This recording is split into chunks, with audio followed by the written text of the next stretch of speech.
Treachery is so inherent in our people.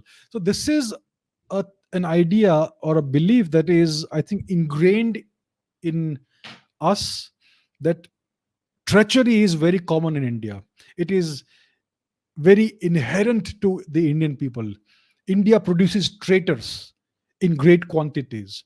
I have heard people from all walks of life say this. I've heard military generals say this, right? People who served in the Indian armed forces, they also believe that Indians have this tendency to be traitors. So this is not true. And let me share some interesting information with you. Okay, so let's take a look at this. 1980, this is the FBI website, okay? The FBI, United States. 1985 was the year of the spy. The Cold War was in its last gasps, but you would never have guessed it by all the moles in the US government who were passing secrets to the Soviet Union.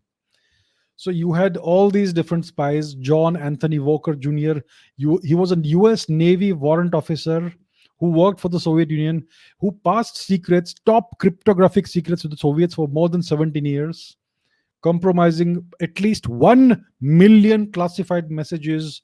He recruited 3 other people with security clearances into his espionage ring: his brother, his son, and his friend, etc.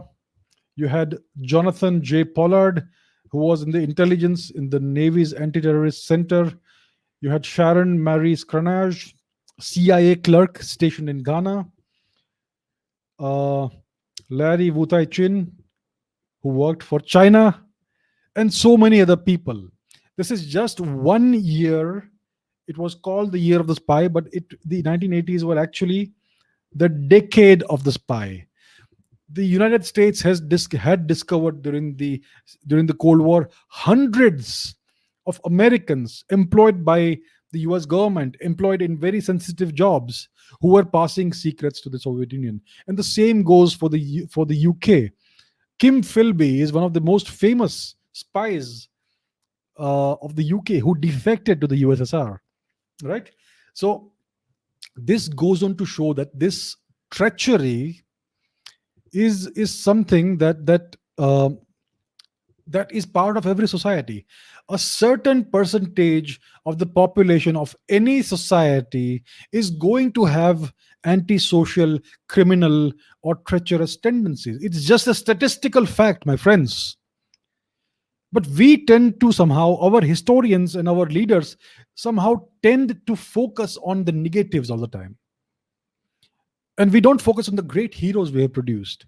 Of course, every nation is going to have some traitors. I just showed you some examples in the West. The West, I think the percentage of traitors was much more in the West. And when you have a society that is under foreign occupation, they're going to ensure that they find the traitors and use them for their benefit. So that's all it is. It's not like treachery is inherent to our people. Absolutely not. I disagree with that. I think the people of India traditionally have had great ethics and morals because of our culture and civilization. Today, of course, things have changed, but I disagree that treachery is inherent in our people. So I am very positive about India and our people and our culture and civilization.